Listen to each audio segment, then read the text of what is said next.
Hello friends, Lulu the library lady here. Let's see what adventure the library has for us today. Today's story time adventure is The Ugly Duckling, retold by Kevin Crossley-Holland, illustrated by Meilo.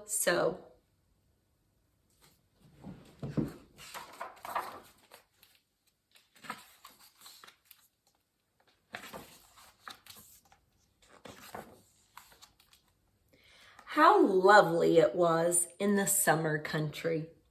Green oats and wheat green and gold, the thick sweet smell of newly scythed hay. The storks went walking on their long red legs through the shiny fields, and the sunlight settled on the shoulders of the ancient castle. It winked in the moat. It warmed all the outstretched hands of the burdocks that grew so thick and tall you could walk under them and pretend you were in the middle of the forest. And among these burdocks, between the castle and the moat, a duck had built her nest.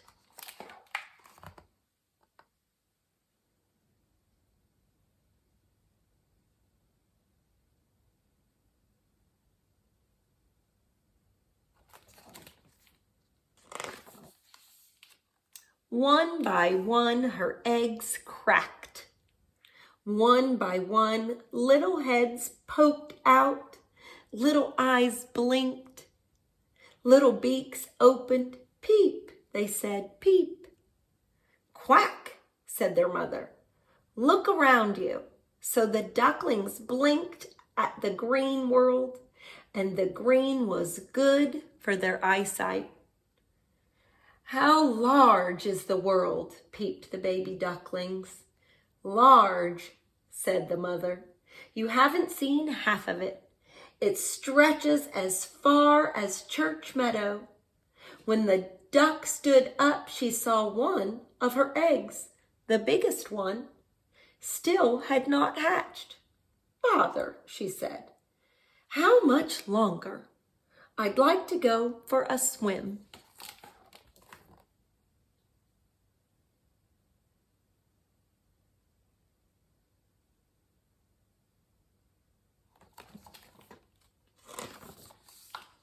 Then one of the old ducks came flouncing through the burdock to visit her. Look at them, said the mother duck. Aren't they the sweetest things you ever saw? But one egg won't hatch. Let me have a look at it, said the old duck. Yes, that's a turkey's egg. You won't want to bother with that. Turkey chicks won't even go near the water. I'll sit on it just a little longer, said the duck. It's up to you, said the old duck, and she flounced off through the burdock. At last the big egg cracked open and the chick fell out. Peep, peep, he said. He was very large and very ugly.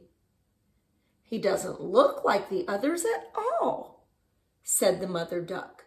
I wonder if he really is a baby turkey. But when the mother duck took her babies down to the moat, she didn't have to nip or kick the ugly duckling to get him into the water. He's not a turkey, she said. He knows what to do with his legs. He holds his neck up straight. He's my own baby. In fact, she said, if you look at him carefully, he's rather handsome.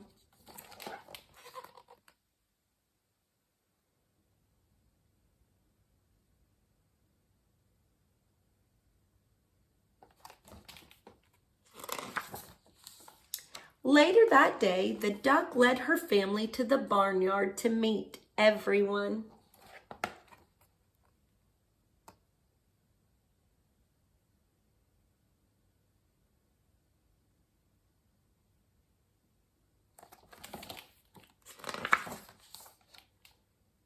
"Keep close to me," she said, "and then no one will step on you. And watch out for the cat." In the barnyard, two families of ducks were pecking and squabbling over an eel's head, but neither of them got it. The cat pounced on it. "That's how life is," the mother duck told her ducklings. "Quack, don't walk. Waddle properly. Keep your legs well apart like I do. And now," she said, "come with me. You must bow to the old duck."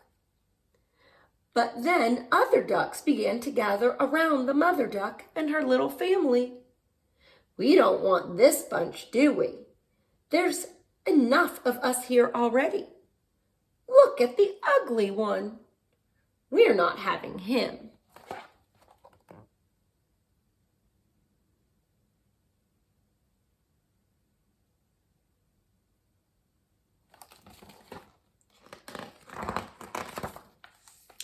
Then one duck actually bit the ugly duckling on the neck. "Leave him alone," the mother duck shouted. "He hasn't harmed you." "He's too big," said the bitter duck. "He's not like anyone else." "Isn't that good enough reason?" "What lovely little children," said the old duck, "all except one." "He's ever so obliging, my lady," said the mother duck, "and he can swim just as well as the others. In fact, even a little better." "Well, the other ones are pretty," the old duck said. "Make yourselves comfortable." But the poor little duckling was jostled and bitten by the other ducks and even by the hens. The turkey cock gobbled at him until he was red in the face. The sad little creature wished he were not so ugly. He didn't know where to hide. And this was just the first day. Every day was worse than the day before. The poor duckling was even chased around by his own brothers and sisters. And they kept quacking, "You ugly creature, if only the cat would get you." The ducks bit him, the hens pecked him, the farm girl kicked him, and finally even his mother said, "I wish you weren't here. I wish you were a long way away."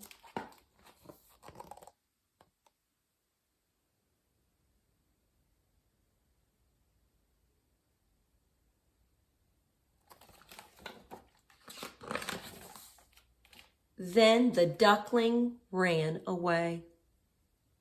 He flew a long way until he reached a great marsh where wild ducks lived. And he was so tired, he stayed there for the night. Next morning, the wild ducks discovered him. "What sort of bird are you?" asked one. "You're certainly ugly," said another. "But what does that matter?" The ugly duckling spent 2 days in the marsh, swimming among the reeds, sipping water. When 2 wild geese, 2 young ganders, flew up to him. "Listen, mate," they said, "you're so ugly, we rather like you. Do you want to come with us? Come on."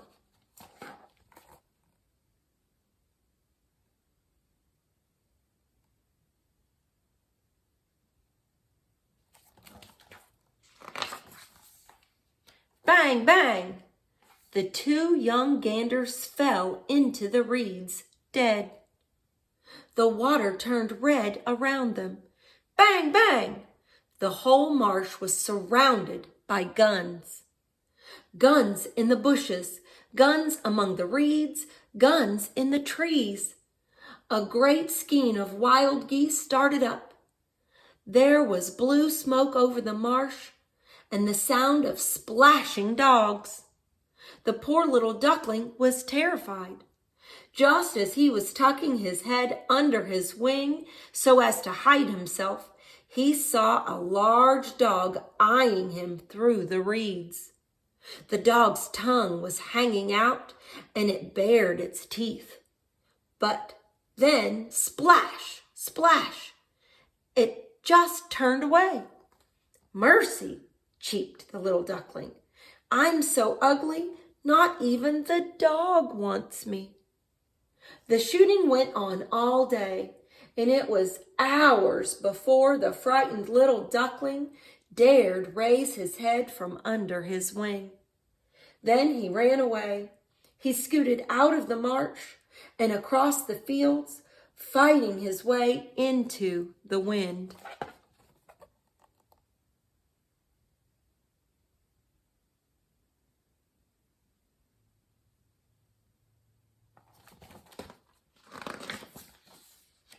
At dusk, the ugly duckling spied a crooked little hut. An old woman lived in it with her cat, who could arch his back and purr and make sparks if you stroked his fur in the wrong direction, and her hen, who laid lots of eggs. In the dark, the duckling squeezed into the hut through the crack where the door had come off one of its hinges. And the next morning, the cat and the hen discovered him. "Aha," said the woman, "we're in luck. We'll have eggs before long, unless it's a drake." The duckling stayed in the hut for 3 weeks, but of course he laid no eggs.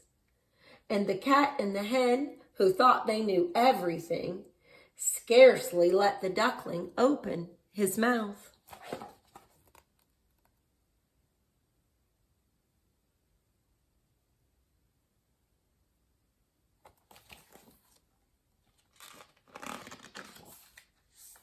"Can't you lay eggs?" asked the hen. "No," said the duckling. "Shut up then." "Can you arch your back?" asked the cat. "Do you know how to purr or make sparks?" "No." "In that case, you're not worth listening to." But when the duckling started to think about fresh air and sunlight, he so longed to go swimming he couldn't bear not to talk about it. "Swimming? What a ridiculous idea," said the hen. "If you could lay eggs or purr, you'd soon forget about swimming."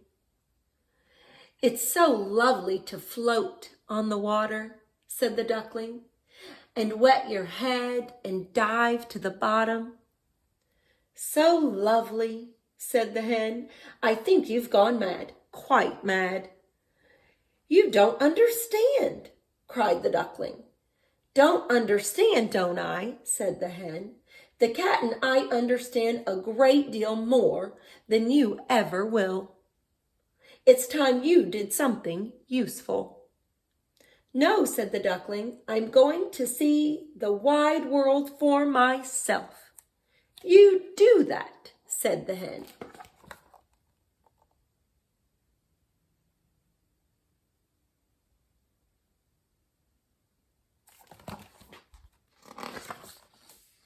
So the duckling left the hut.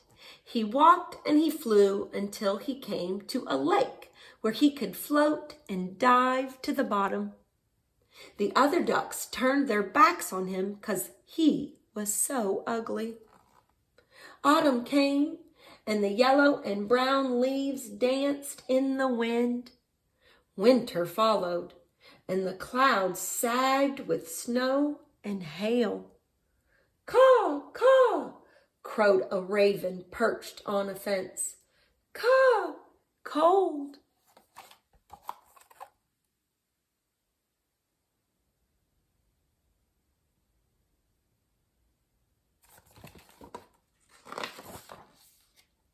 One day, as the winter sun set in a flood of fire, a flock of the most beautiful birds floated out of the rushes. Their feathers were shining white. Their necks were long and graceful. They were swans. The swans whooped and beat their strong, stately wings. They climbed and circled, and the ugly duckling spun around and around in the water like a wheel, reached out for the sky, and cried with longing.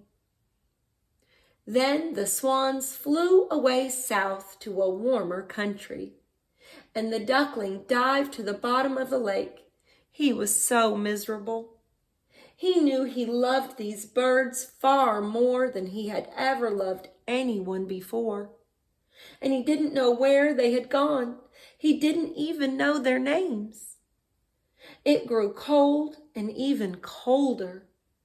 The ice on the lake muttered and groaned, and the duckling had to swim around and around to keep his little water hole open. But each night his space became smaller, and in the end, he was too worn out to swim any longer. The ice closed around him and locked him in.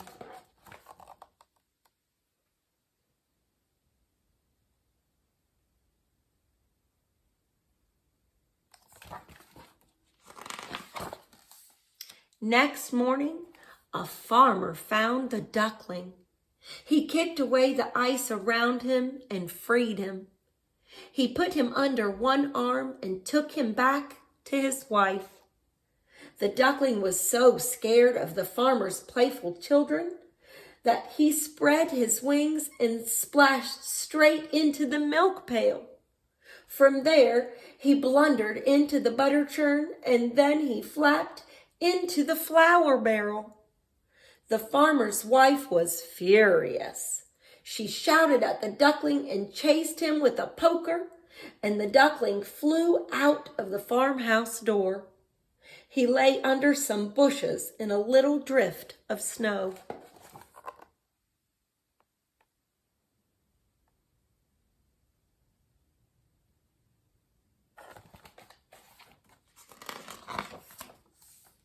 That was a terrible winter for the duckling.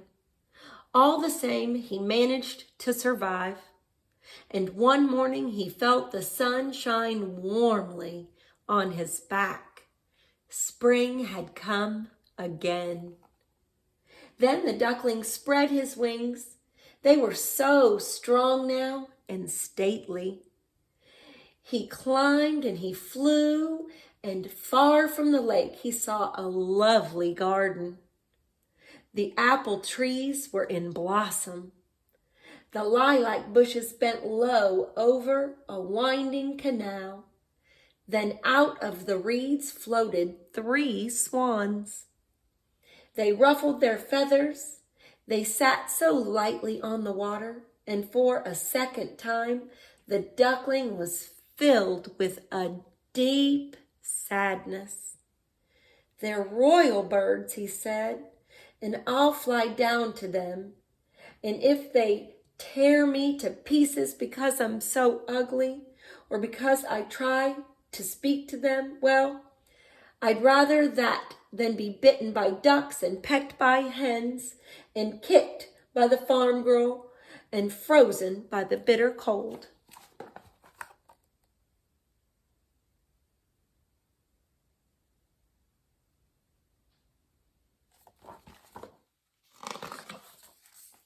So the duckling flew down to the water. He swam toward the royal swans, and the swans turned to meet him. The poor thing lowered his head and stared into the water and waited for the swans to peck him and kill him. But what did he see? He saw he was no longer gray and gangling, no longer graceless or awkward or ugly. He was a swan. The 3 swans encircled him and gently nuzzled him with their beaks. Some children came down to the canal with bread for the swans. "Look, there's a new one," shouted the youngest, and they all hurried back indoors to tell their parents.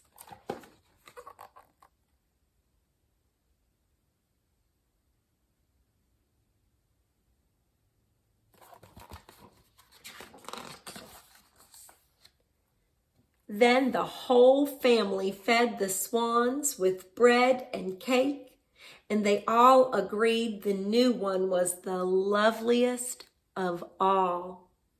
The older swans kept bowing to him. The new young swan felt very shy, and he tucked his head under one wing. He was happy, so happy. The white and purple lilacs bent right down to the water for him. The sun shone warmly for him. He ruffled his feathers. He arched his slender neck. I never knew, he said, when I was the ugly duckling. I never knew there was such happiness as this.